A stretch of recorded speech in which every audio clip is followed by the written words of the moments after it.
Chief of army staff field marshal Syed Asim Munir ने भारतीय साजिशों को बेनकाब कर दिया।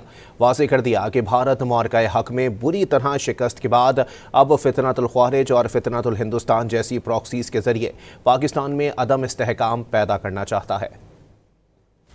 ISPR के मुताबिक GHQ में नेशनल वर्कशॉप बलूचिस्तान के शुरका से मुलाकात में फील्ड मार्शल ने बलूचिस्तान में पायदार अमन, तरक्की और कौमी यकजहती की जरूरत पर जोर दिया। दहशतगर्दी के खात्मे के लिए पाक फौज के गैर मुतज़लज़ल अज़्म को भी दोहराया। आर्मी चीफ ने भारत की जानिब से दहशतगर्द तंजीमों की पुष्ट पनाही की शदीद मजम्मत की। कहा कि भारत मार्का हक में शिकस्त के बाद अब फितना अल ख्वारिज और फितना अल हिंदुस्तान जैसे प्रॉक्सीज के जरिए पाकिस्तान में अदम इस्तेहकाम पैदा करना चाहता है। इंशाअल्लाह इन तंजीमों का अंजाम भी वही होगा जो भारत ने पहले भुगता। फील्ड मार्शल आसिम मुनीर का कहना था कि दहशतगर्द ना तो किसी मजहब के नुमाइंदे हैं, न किसी फिरके या कौम के। दहशतगर्दों के खिलाफ एक मुत्तहिद कौमी मौक़िफ़ और इज्तिमाई अज़्म नागुज़ीर है। फील्ड मार्शल ने बलूचिस्तान में तरक्याती मंसूबों की अहमियत भी उजागर की। कहा कि दायरा जाती हम आहंगी और जामा कौमी हिकमत अमली से सूबा तरक्की कर सकता है। आर्मी चीफ ने वाज़ेह किया कि पाकिस्तान इलाकाई अमन के लिए पुरअज़्म है, ताहम हर किस्म के अंदरूनी या बैरूनी खतरे का मुंह तोड़ जवाब देने की मुकम्मल सलाहियत रखता है। नशिस्त के इख्तिताम पर जामा और बेतकल्लुफ़ मुकालमा भी हुआ। वर्कशॉप के शुरका ने आर्मी चीफ से मुख्तलिफ उमूर पर सवालात किए।